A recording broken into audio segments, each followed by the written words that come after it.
Jó is lenne, hogyha olyan egyszerű lenne az autóvásárlás, hogy csak besétálunk egy autószalomba, kiválasztjuk azt, amire első pillantásban a választásunk esett, amiben rögtön beleszerettünk, és természetesen vadonatúj lenne és 0 kilométeres, de azért ez nem mindig ilyen egyszerű.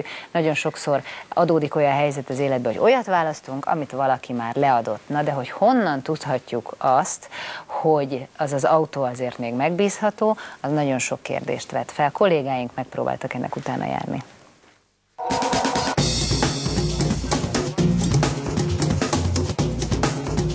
3,5 millió forintos kérdés Óbudán. Megvegye Fabók János ennyiért ezt a masszív japán kocsit, avagy sem?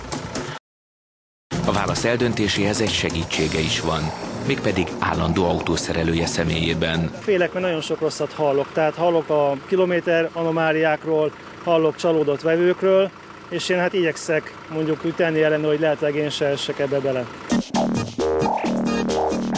Hogy végül János nyer vagy sem, csak hónapok, évek múlva derül ki. Egy viszont biztos, hozzá hasonlóan a legtöbb vásárló félve mer használt kocsit venni. De mégis vesz. És sokszor nem is tudja, hogy mit.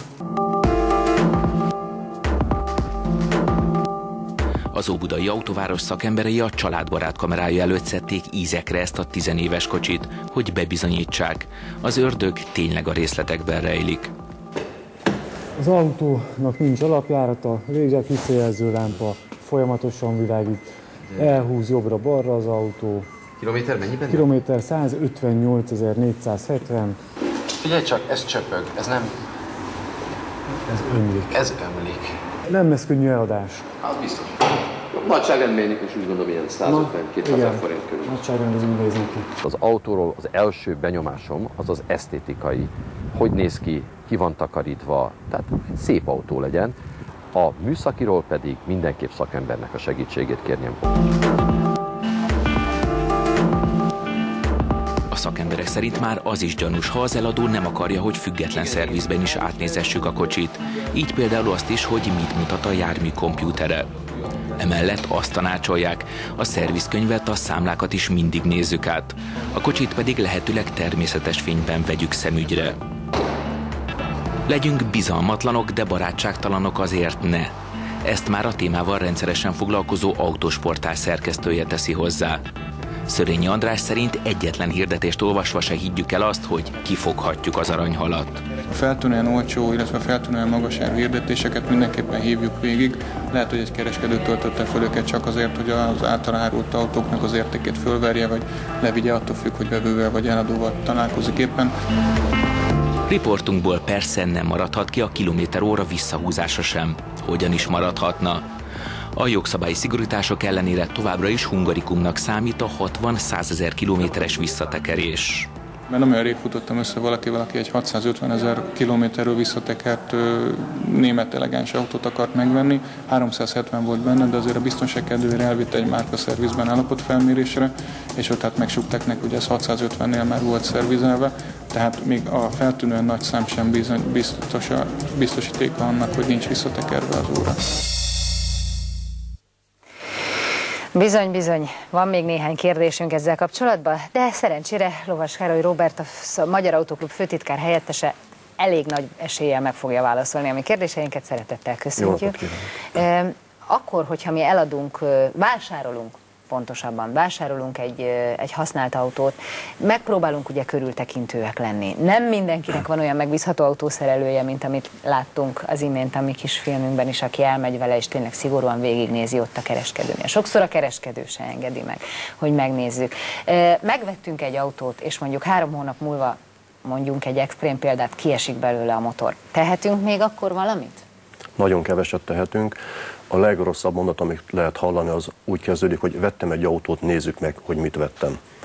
Valójában nagyon kevés ember engedi meg magának azt a bátorságot, vagy teszi meg azt, hogy megnézi, hogy pontosan milyen autót is vesz meg, hogyha használt autót vesz, már pedig tavalyi évadatait megnézve mintegy 70 000 használt autót adtak el Magyarországon, és kb. 7 000 magánember vett új autót tavaly Magyarországon. Tehát mindenképpen azt javaslom, hogy igenis, aki kiad akármennyi pénzt egy autóért, akkor azt nézesse meg, lehetőleg egy független helyen, ne attól neki azt el akarják adni, hiszen később neki lett ebből problémája. Ha pedig ő ad el autót, akkor mindig azt a kérdést teszik föl, hogy vajon rejtett hibával adta el az autót, vagy pedig rejtett hiba nélkül. Persze mi a rejtett hiba, ez igen, egy lehet, hogy másik előlem is kérdés. rejtett, hogy eladtam az autómat, olyan rejtett volt, hogyha én jó hiszeműen jártam el, az autót megfelelően karban tartottam, akkor ezt szakértők meg tudják alapítani, hogy az autón az a hiba az időszerű volt, hogy előjött, vagy éppen nem volt időszerű, és ennek függvényében dönthetik el aztán majd évek múlva az egyes ügyvédek és a bíróság, hogy kinek ad majd igazat.